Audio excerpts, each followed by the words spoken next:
আর ঘর মসজিদের পাশে দৈনন্দিন মুয়াজ্জিন বলতেছে হাইয়া আলাস সালাহ হাইয়া আলাল ফালাহ, হে মুসলিম আসো, সালাতের দিকে আসো, কল্যাণের দিকে আসো, তোমার সার্বিক কল্যাণ যেখানে আছে সেই মসজিদের দিকে আসো। মুয়াজ্জিন ডাকতেছে হাইয়া আলাস সালাহ হাইয়া আলাল ফালাহ।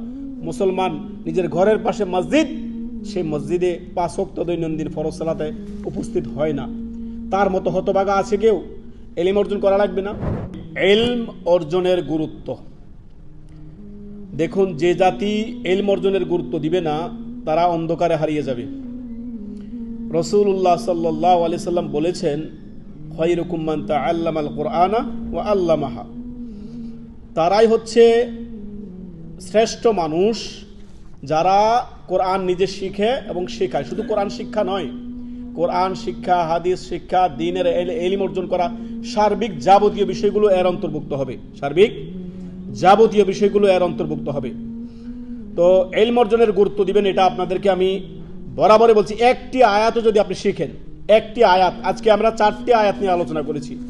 একটি চমৎকার বিষয় নিয়ে আমরা বিষয়বস্তু বেঁধেছি, সেটি হচ্ছে আল্লাহর স্মরণ থেকে বিরত থাকার শাস্তি।